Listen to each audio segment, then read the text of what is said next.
Good afternoon, everyone. Welcome to EJC Online Classroom Platform. I am Orzella Miller, Vice Principal of Student Affairs at Kingsway High School. This afternoon, I'll be teaching history, but I'll be taking a different route where I'll be explaining to the students who will be doing exam very early how to interpret their questions. But before we go into the actual lesson, remember it's COVID time and we have to sanitize, and so I am sanitizing. Yes, we must sanitize. And as you see here, I am equipped with my mask. I will not be using it right now, but when you see me on the outside, you will see me with my mask. But as I go into the actual lesson, I must invite the presence of the Lord in my midst here. So let us pause for prayer. Almighty God and our Father, the great Master Teacher, I invite you now, O God, to be with me as I put forth these lessons to your children wherever they are. I ask that you will be there with me. Help me, guide and protect my thoughts. Bless these proceedings. In Jesus' name I pray. Now, the first thing here, you're going into exams, so you must learn to interpret questions. Questions are set in a way that if you do not look very carefully, you might misinterpret these questions. So I have here interpreting the question. And you are asked to give the names and dates of two major slave revolts that occurred in the British Caribbean during the 1800s. And you must take careful note that I said in the 1800s, right? And that is just 4 marks. So don't waste your time writing more than you are asked for. First of all, let me go over to the board here. So you are interpreting the question.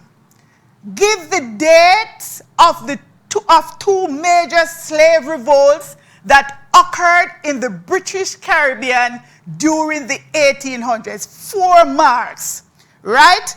As you were taught in class, we looked at the Barbados Revolt that occurred in 1831. You are asked to give the dates. Remember, you must give the dates, right? And this was the Barbados Revolt that occurred in 1831, right? And then we have the very prominent Baptist Revolt. We call it the Baptist Revolt because the planters identified Sam Sharp as a Baptist missionary, and so they called it the Baptist Revolt.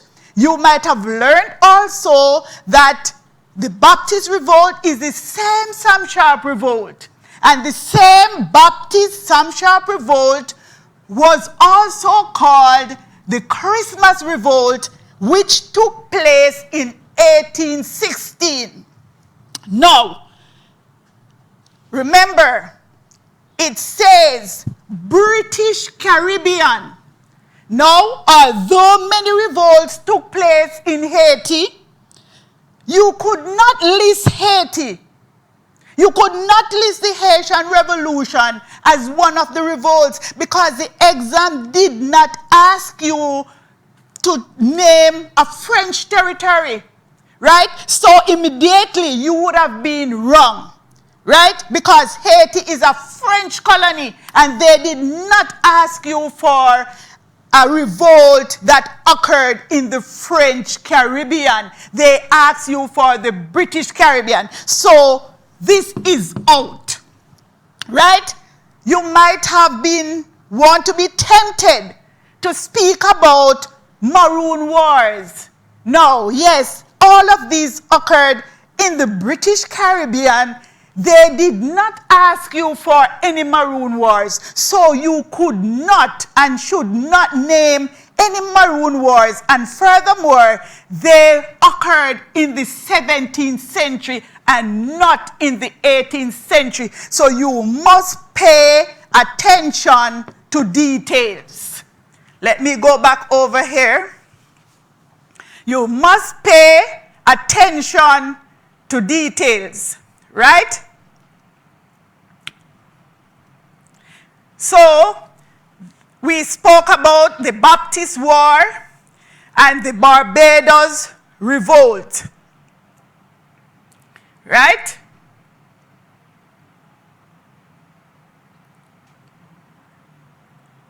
That's interpreting that question. So, after that, we are going to go to another question. We are going to go to another question. And you were asked to interpret the question again. Identify two African religious practices or two religious practices or beliefs that survived in the Caribbean up to 1838, and that is 5 marks. Now, I have named more than 2 for you, African religious practices or beliefs up to 1838. It did not ask you to go beyond 1838. So if you put anything beyond 1838, you could lose marks for that. It says up to 1838. So, a popular religious belief or practice that we have, especially in the British Caribbean and Jamaica, oftentimes you hear persons talk about obia. And in some cases, some persons see obia as a religious practice or something that they believe in. On the plantation, you have what you call obia men. And the planters were very fearful of these people because they could do rituals to cause death. The slaves believed in them that if they promised that they were going to win the war against the planters in rebellions, they go to them for them to help them to win. They go to them to help them to prosper. They go to them to help them to tell them what is going to happen in the future. And we do see people still believing these things up to this day. Then you have night, or we call it wake, where after 9 days, a person died. After 9 days, they have what you call a setup, or as the name implies, a wake, because you set up the whole night. Some persons call it night, some call it set up, some call it wake, because you set up or you stay awake for the whole night. We continue to practice these religious practices or these beliefs because we think that in a night, it is the 9th day that the person dies, and then the night the person would come back. And as children growing up in rural Jamaica, when we used to go to nights, our parents would not call us by name or tell us that they are leaving because they have this belief that if you call the person by name or if you say, I am leaving now, the dead person is there and the dead person is going to follow you. And persons in the Caribbean still believe these things. And so you have two practices that they ask you to name. And if you don't spend much time going on the others, but I'll just explain ancestral worship to you, where people still worship their ancestors. They still believe that when a person dies, they can talk to them or they can tell them to do things for them. So they worship their ancestors although they are dead, right? So we, as Seventh-day Adventists, we don't believe in many of the things that our history tells us about our ancestors, because we know that the person is not at the wake, and we know that the dead person cannot come back to hear us. And so, at this time, students are preparing to go to exam in July, and so many students are not inclined to study history. But if you are diligent, you can learn history. And as it relates to our affirmation of faith, our belief in the Bible takes us back into history. And in order for us to learn how to study the Bible, we have to go line upon line, precepts upon precepts, and that's Isaiah 28, verse 10. Line upon line, precept upon precept, we have to be diligent students of the Bible. And if you are going to be successful as a history student, you also have to be very diligent in studying this subject. Okay, the last time I was with you, we spoke a lot about the slaves on the plantation and how their work was very rigorous. And so the cultures that they brought along with them was lost in the system, but they still were able to retain some of these cultures.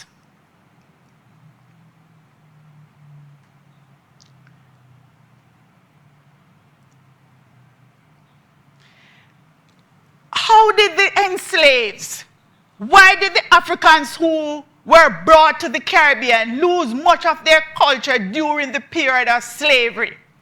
Firstly, the enslaved African had very little time for themselves. Very, very little time, because their routine was so rigorous. It was 24/7, especially when it was crop time. They had to work around the clock. They had no time for recreation. They had no time to sit and talk with each other, because foremost on the minds of the planters, they did not want them to congregate. They did not want them to be together, because they did not understand the languages of the slaves.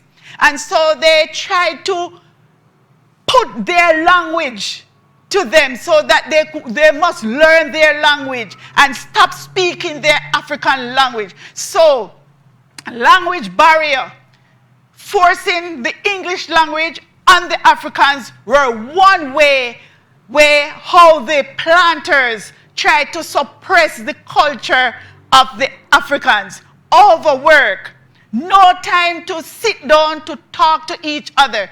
Soon, and very soon, they would be losing everything that they came with, right?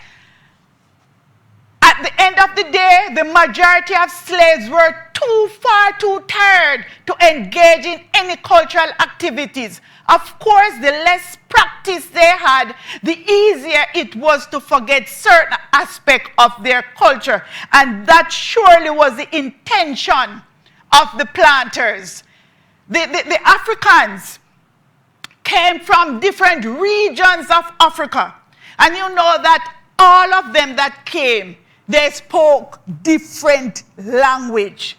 right? And so on the estate, it was a mixed culture. Although they were coming from Africa, they spoke different languages. And so it was like confusion. But they still bonded. They still bond together and were able to retain a large portion of their culture. And as I said before, they came from different regions. You might be questioning, what did me say? What region? We don't know the regions of Africa that these slaves came from, right? So you have the Bakongo, and they came from the Congo Basin, right? The Igbos, they came from Nigeria. The Ashanti, they came from the Gold Coast of Africa, known as Ghana today. And you have the Mandingos, they came from Senegal. And every one of them, they came with their different culture and their different language. So on the estate, they had was to find time to bond together, because it was the intention of the planters that they did not come together, because they're saying every time these Africans come together, we don't know what they're saying. We don't understand them. They must be planning to resist the system. They must be planning a revolt. So we are going to keep them apart by language, by suppressing their culture, and everything that we can do so that they will not retain their culture. The planters deliberately suppressed African cultures out of fear, right? They were fearful for them. As I said before, they do not know what they were talking about. For example, the knocking of the drum. Did you know that the knocking of the drum could send a message? Yes. Nanny of the Maroons, she used the abeng. They knocked the drum, and the Africans, they knew what the drum, the messages that these drums were saying. So the knocking of drums were banned, right? They could not do that. But they still find ways to do and to retain their culture. There were also other serious divisions among them. One example would be the attitude of the domestic enslaved to those who labored in the fields. So what the planters did was to divide and rule, set up a system of divide and rule. And we can see that this divide and rule system was handed down to us, because we behave the same way with each other. The domestic slaves, you know, in previous lessons, they worked in the house, right? They were not in the sun doing the hard labor. They were not getting the whipping every day like the ones in the fields. And so after a time, their color, changes, because they are not in the sun, they are cool, right? They ate good food, right? Coming from the master's table. They wore better clothing than the ones in the fields. They were not in the position to be whipped and bad things being said to them every day. And so it comes to a time where the domestic slaves felt that they were better than the field slaves, even though all of them were Africans together. So the divide and rule, the planters set the domestic slaves against the field slaves, and the field slaves wanted to be in the house, wanted to be eating some of those good food, wanted to be wearing some of those good clothing. You see them now at each other, fighting each other. The divide and rule system that was set up by the planters.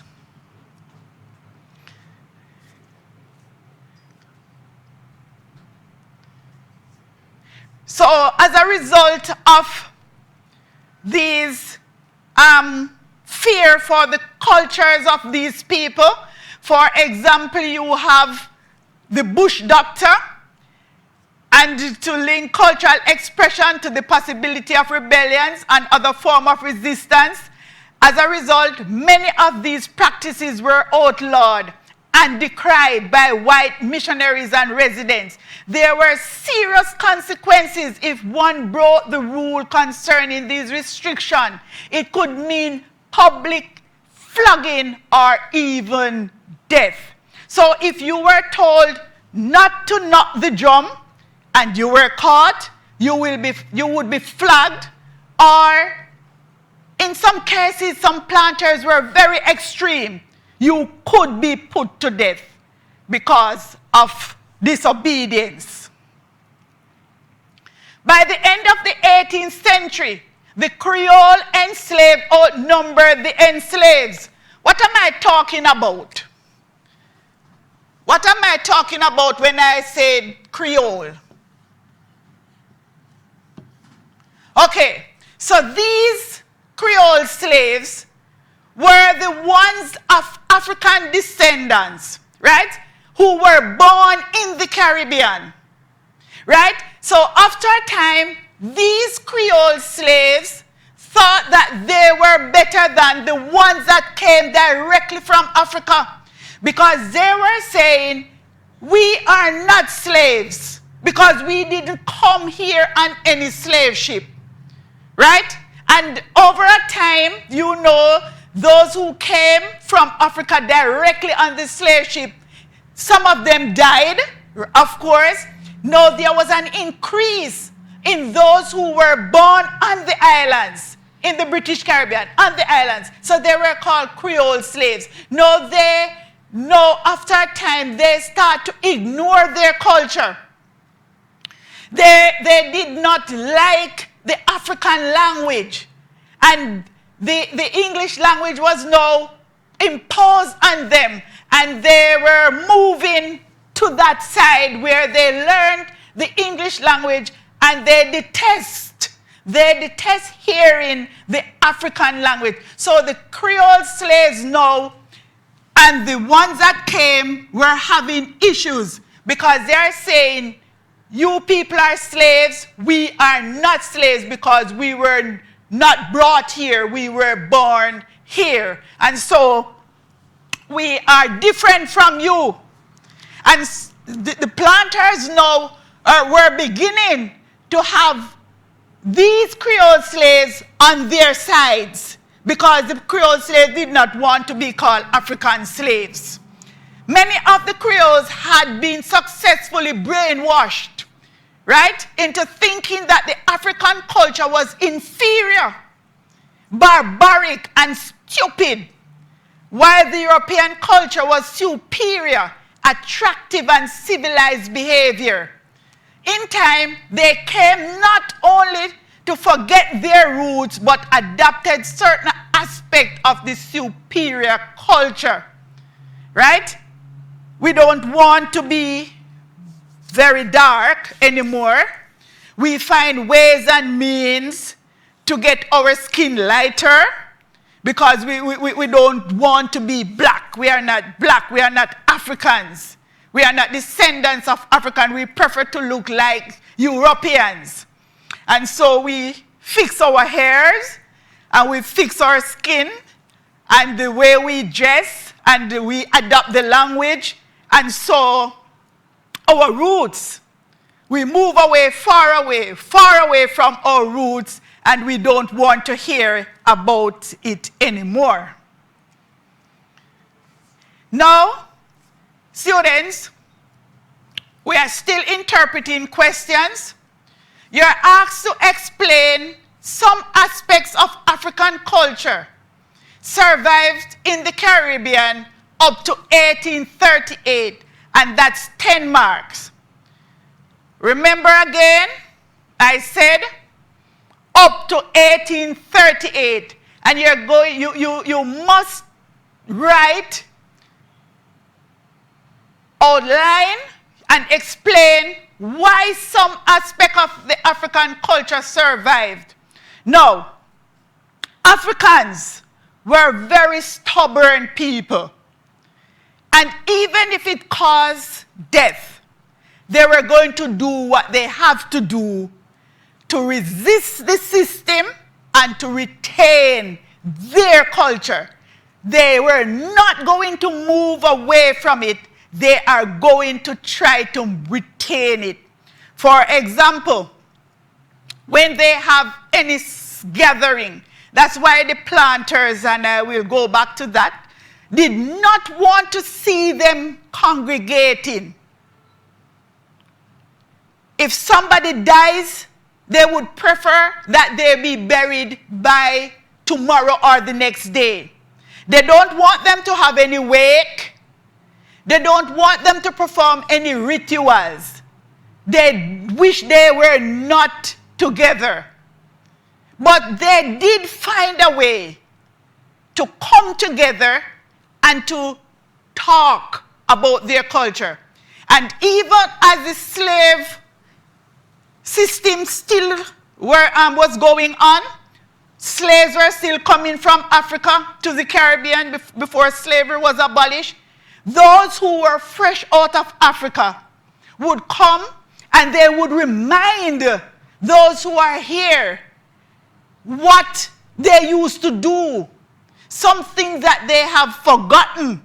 They would come and refresh their memories. And even some of the Creole slaves Creoles who were born here, they were still slaves, but were born in the island.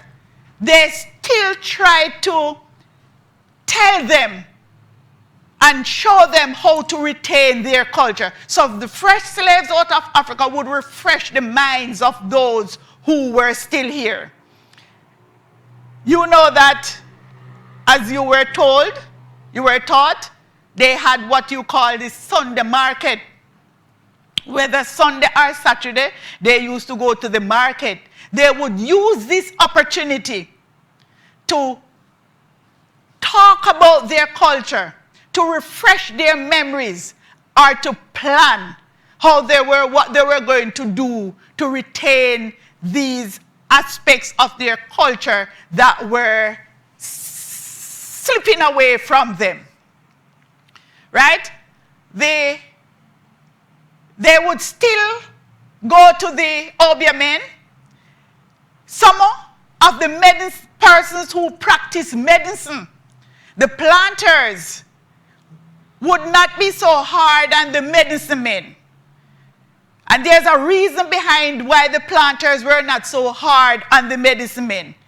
Instead of them finding medical assistance for those slaves who were sick, they would allow the medicine men to look after them. So the medicine men on the plantation kind of have a little status, right? Because the planters would allow them to carry out their practices, because they would at times help those slaves who were sick and needed their attention. It was an excellent divide and conquer strategy, since a number of the enslaved were actually afraid of the Obeah men themselves. At Christmas time and other times of festivities, the rule on a number of plantations were relaxed. In addition, the enslaved used the unsupervised Saturday-Sunday market time to consciously and unconsciously promote their African culture. So during Christmas time, the rules were kind of relaxed, and some planters who they were not so hard on their slaves would even join in celebration with the slaves, not really consciously knowing that the slaves, they were reviving and maintaining their culture at the same time. So no matter what the planters did, the slaves, they found a way to still keep their culture going. So please pay attention to these very important details. Do not write what you are not asked to write. Do not go overboard. If you were asked to explain two aspects, just go ahead and explain the two aspects that you were asked to explain. If you do 4 and say you are bright and you did 4, you will not get any extra mark, and you would have, maybe, you could have done something more. Do not spend time doing things that you weren't asked for. Exactly what you were asked for. Interpreting. Learn to read between the lines and interpret your question to the point.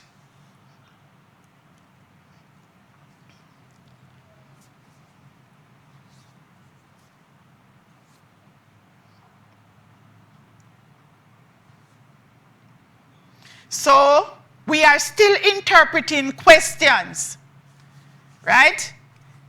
We are asked here in this question to outline 3 forms of resistance in which both men and women were involved.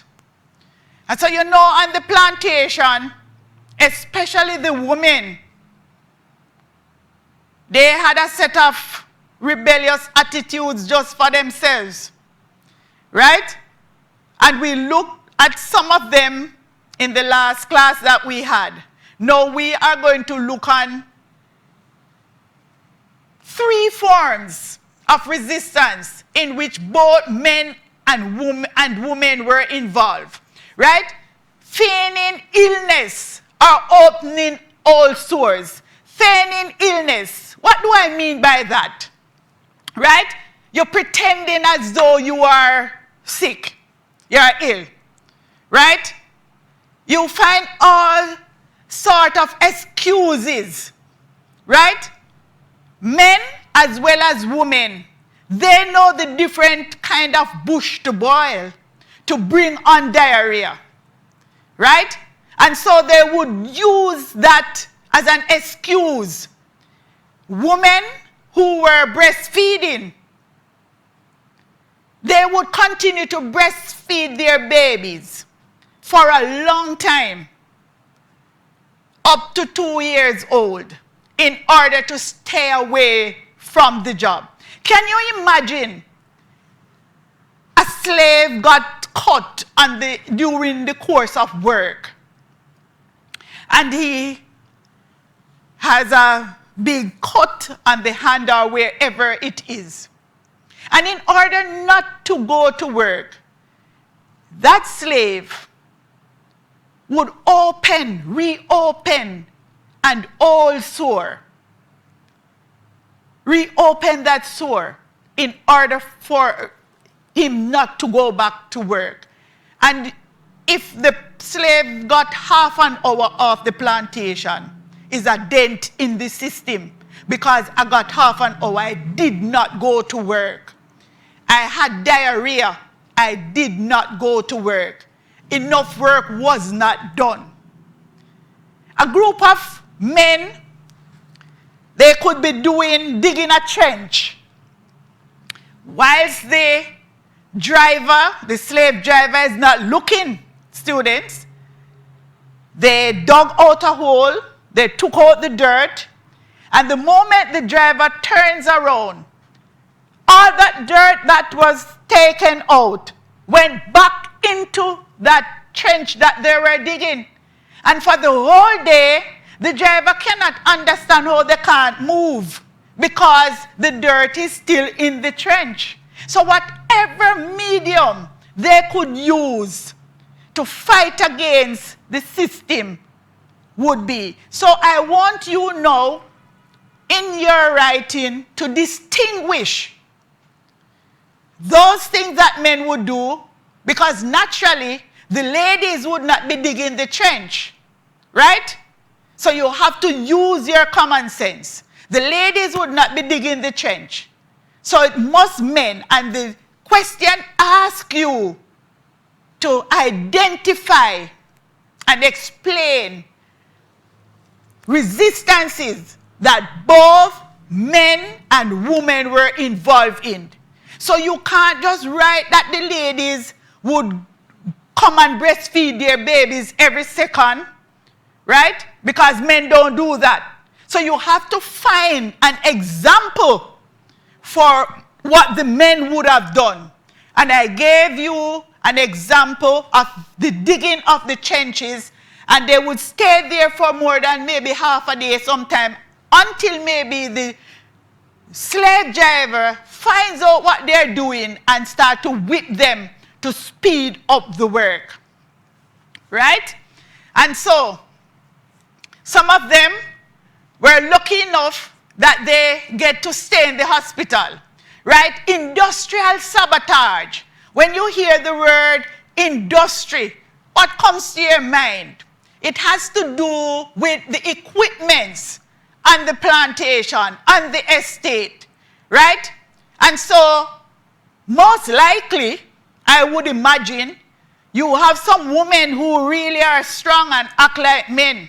But I would imagine it would be the men who would take the leading role in destroying these equipments, right? And so the work could not go on, right? Ladies, too, would have helped to destroy or to inflict injury on the animals. For example, the horses that pull the carts to transport the canes to the mills.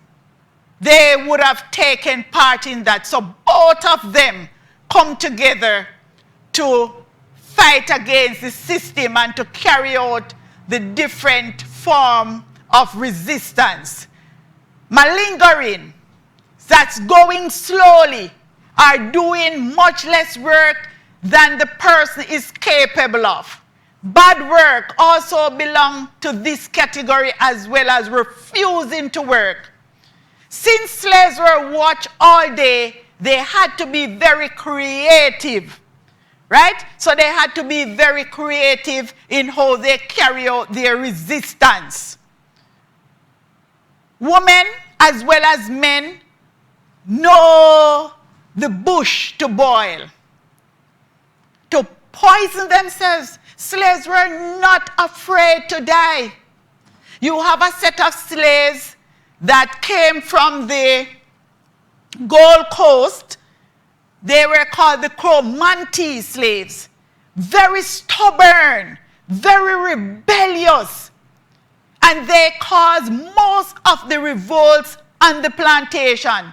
Planters were not inclined to want to have the slaves from the Monte tribe on their plantation, because they would be in for a lot of problems. And so they would run away from the plantation in large numbers. And they know what bush to boil, to drink. And they huddle in large piles and die together, because this is how they resist slavery. Women did not take part much in running away at night, because most times they have children. And you know that ladies are attached to their babies. And to run away with a baby, you would be putting yourself in trouble. Because when the baby starts to cry, and you have to run through thickets and all sort of things, you can't go with the babies. But the men would come back in the night and take the ladies and the babies with them, and they would go far away from the plantation, forming what you call maroon settlements. And so both men and women run away from the plantation. Both men and women know the kind of bush to boil, to poison. When a plantation owner have 50 slaves dying at the same time, it is a great loss for him, a great loss. But the slaves did not mind it, because they were fighting against a system. So that's malingering, slow, maybe in our setting these days, we would call it go slow. When persons are not satisfied with their working condition, you hear that they are on go slow. So the slaves would malinger, and that's working very slow, right? And so I am sure that you would have learned a lot this afternoon by looking carefully on how you must interpret your exam questions. You should not rush through your questions. You should think carefully as to what you're going to write. That is why I said to you, history students must be very diligent. You have to read a lot. You have to interpret well. And you must be very careful.